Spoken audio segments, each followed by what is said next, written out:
On Sunday, we woke up to the news that 6 Israeli hostages were executed by Hamas as Israeli forces came close. Another 6, added to the tens of thousands of people in this land who should not have died over the past year. During this week, hundreds of thousands of Israelis have taken to the streets. They feel angry, desperate, and betrayed by their government.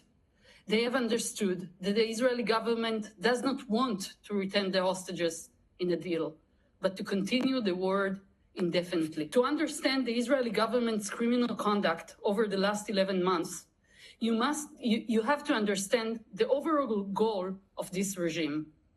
Since Israel was founded, its guiding logic has been to promote Jewish supremacy over the entire territory under its control. The current government's guidelines state that, quote, the Jewish people have an exclusive and unquestionable right to all parts of the land of Israel. In the criminal Hamas-led attack on October 7th, 1,200 Israelis were killed and 250 taken hostages. Since that day, I and every Israeli I know have been living in deep fear. Our government is cynically exploiting our collective trauma to violently advance its project of cementing Israel's control over the entire land. To do that, it is waging war on the entire Palestinian people, committing war crimes almost daily. In Gaza, this has taken the form of expulsion, starvation, killing, and destruction on an unprecedented scale. This goes beyond revenge. Israel is using the opportunity to promote an ideological agenda, making Gaza inhabitable. By driving Palestinians out of entire areas and displacing millions, Israel is laying the groundwork for long-term control of Gaza that could lead to re-establishing Israeli settlements there. In the West Bank, including East Jerusalem, the government is exploiting the circumstances to create irreversible changes.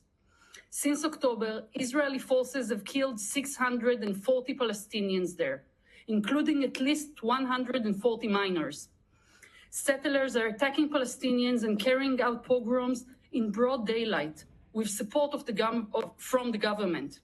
They have so far managed to drive 19 Palestinian community out of their homes. The international community did not stop Israel's criminal policy of massive harm to civilians in Gaza. Now, this cruel policy is spilling over into the West Bank. It is time for the Council to address the opinion of the International Court of Justice on the illegality of Israel's entire occupation and settlement project.